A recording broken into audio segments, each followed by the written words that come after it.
الحمد لله نحمده ونستعينه ونستغفره ونؤمن به ونتوكل عليه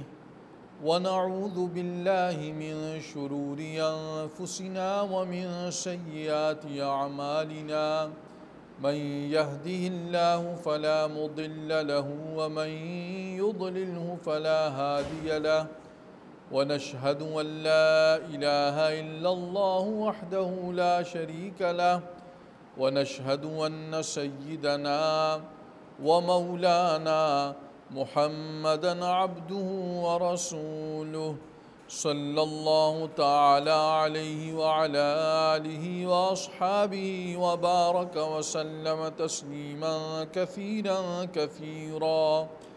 أما بعد فأعوذ بالله من الشيطان الرجيم بسم الله الرحمن الرحيم يا أهل الكتاب قد جاءكم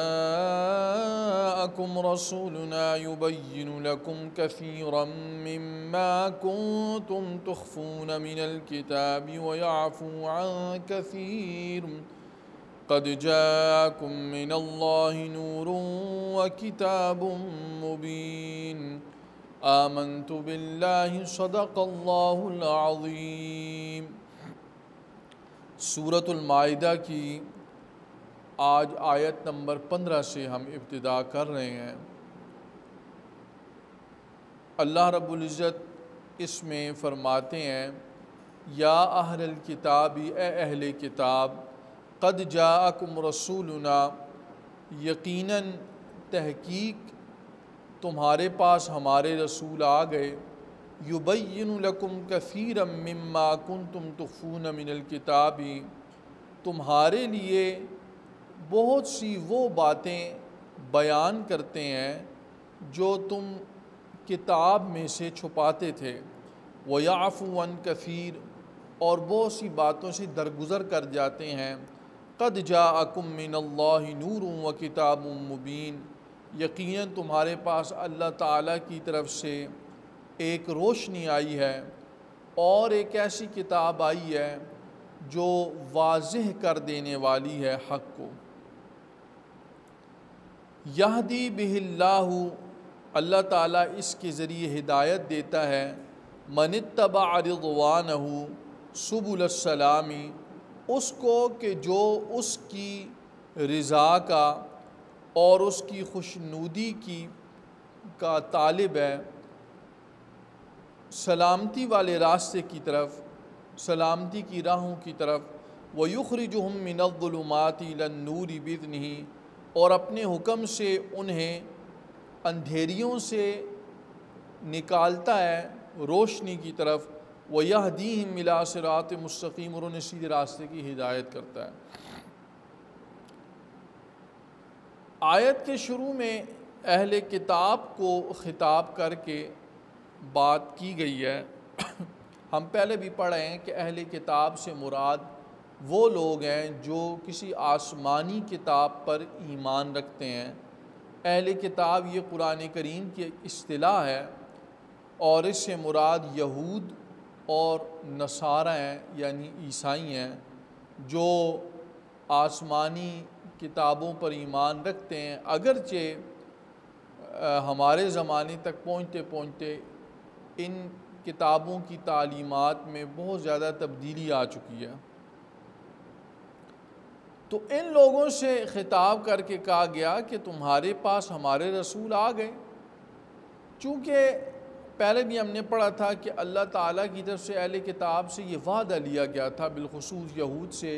کہ جب کبھی ہماری طرف سے تمہارے پاس کوئی رسول آئے گا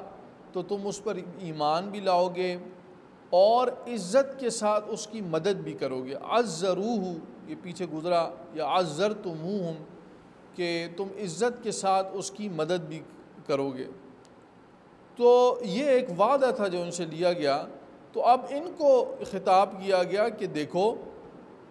ہمارے پاس ہمارے ایک نبی برحق حضور نبی کریم سرکار دو عالم صلی اللہ علیہ وسلم تشریف لا چکے ہیں تمہاری طرف،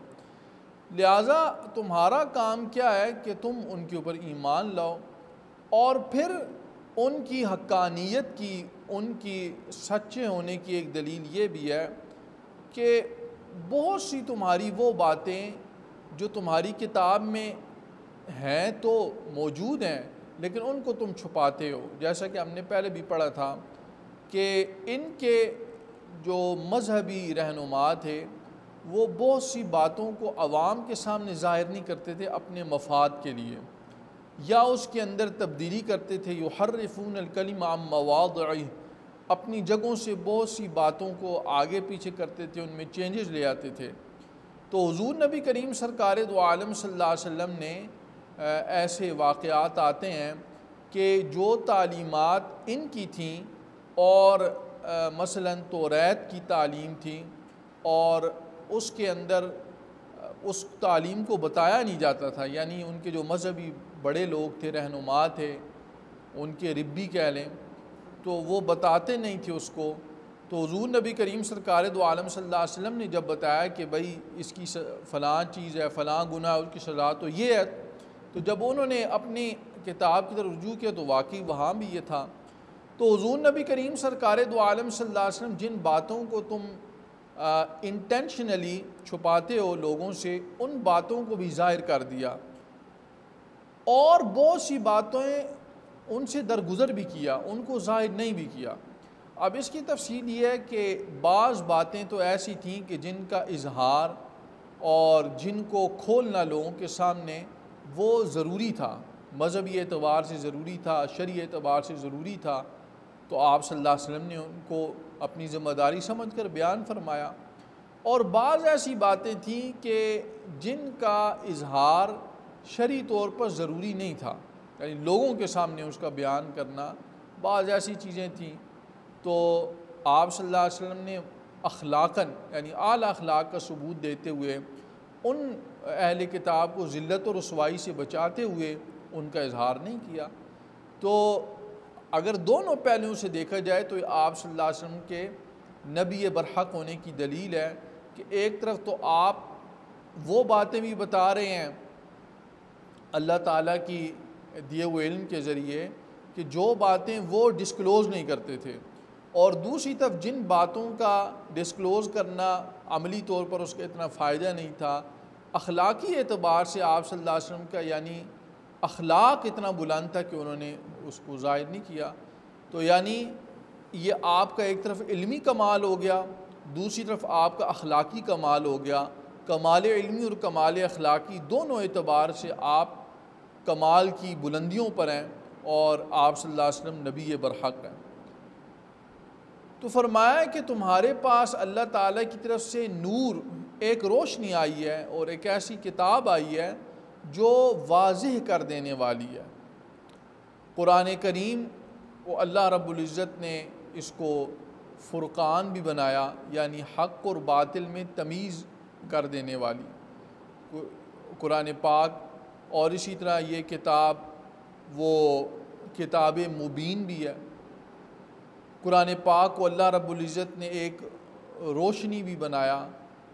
کہ اس کے ذریعے لوگ اپنی منزل کا پتہ چلا لیتے ہیں اور اندھیروں سے نکلتے ہیں، سیدھے راستے کے اوپر آتے ہیں۔ تو اللہ تعالیٰ کی طرف سے یہ چیز آ گئی۔ اب دیکھیں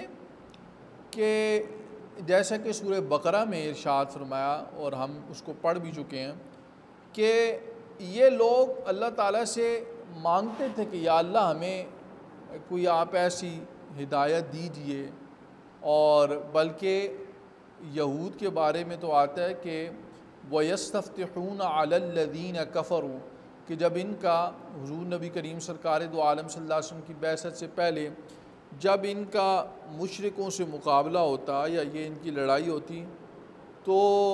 یہ آپ صلی اللہ علیہ وسلم کے وسیلے سے فتح بھی مانگتے تھے،